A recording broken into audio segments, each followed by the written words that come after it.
Melissa Lamb made her way back from the Brockville Museum. Yeah. Segments have been great from there. It's now time for our Pinterest segment, so I'm glad that we haven't lost that. And you got some great ideas. We're making our own personalized egg for Easter. That's right. We're making chocolate creamy peanut butter eggs. Okay. And I had one last night and they're actually really good. I was really impressed with how terrific they taste. What was it on Pinterest that caught your eye for this one?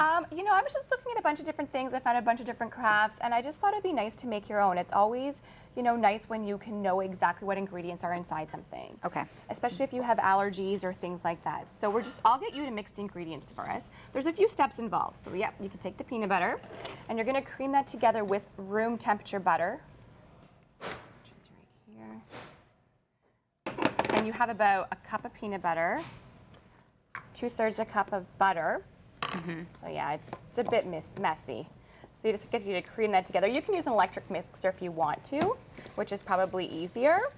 But I like to do things the hard way because now you're getting your muscles. Well, and not all of us have one of those to be able to bake with. Very true. So once that is all creamed together, seeing it's not too bad when it's room temperature, you're going to add some icing sugar. All of it? Add about half to keep stirring the chocolate here. Is that good? That's perfect. Okay. What was this, icing sugar? Icing sugar, yeah. Stir that in. It's going to get kind of pasty looking, and that's what you want. And you can kind of give or take. You're supposed to add about a cup of icing sugar. Yeah, you can add a little bit more. And then you're going to add some Rice Krispie treats. Oh, we're going to ball these up. We're going to dip them in chocolate. That's right. So it's really important though, once you make this mixture to put it in the fridge, you want to refrigerate it for at least an hour. And this is what you're going to get, so you don't have to keep on working hard right now. So see how it's kind of condensed? That's the kind of texture you want because that's how you're going to be able to form it into the little egg. So you're just going to take, and this So that's this an is hour the fun in the part fridge, for the or a little kids. bit longer. An hour in the fridge, yeah. Or I left this overnight, so that's fine too. So then you're just going to take it and form little Easter eggs with your hands. Yeah, this is the messy part, but this is probably the part that the kids are going to want to jump into. So just going to form little eggs, like so. They don't have to be perfect. And then once your eggs are ready, this is another important step. You have to freeze them for at least 30 minutes. And once you freeze them, they're going to look like this, and you're going to see they're going to be a bit hard, and that's so you can dip them in the chocolate. So I'm just melting my chocolate, and double boiler for the chocolate. I just melt chocolate chips with some butter. It's not quite melted yet, but you want it more runny than this, so you're going to kind of leave it on for a bit longer, but for TV purposes we don't have time, so you're just going to dip it in. Roll it.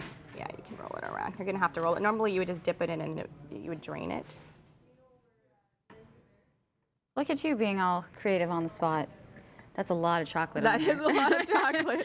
Who's got dibs on that one? Okay. Yeah, exactly. And then you're just going to leave it on the plate. Now this one, this one we're going to have to definitely take some chocolate off, but this is what they look like when they're finished. So you do the mixture, you let it sit in the fridge for about an hour. That's then right. you ball it all up and put it in the freezer for about a half hour. That's right. And then you're able to dip it into the chocolate, go yeah. through, and then it'll come out like that. Do you decorate after that? Or is You pretty can, much and good this to is go? another option you can do. Once you have the chocolate on, you can, you know, put some coconut on it. You can add some sprinkles.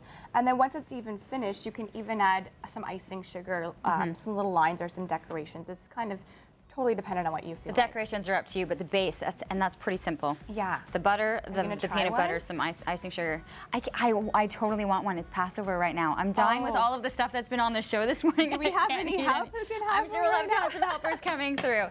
Wonderful information. You can find out more on the Pinterest page. You take care of that, and it's CTV. More live. And there's tons of fun things to do for Easter. We have some piñatas you can make, tons of crafts with the kids, and of course, Easter treats. Thank you. Very cute, by the way.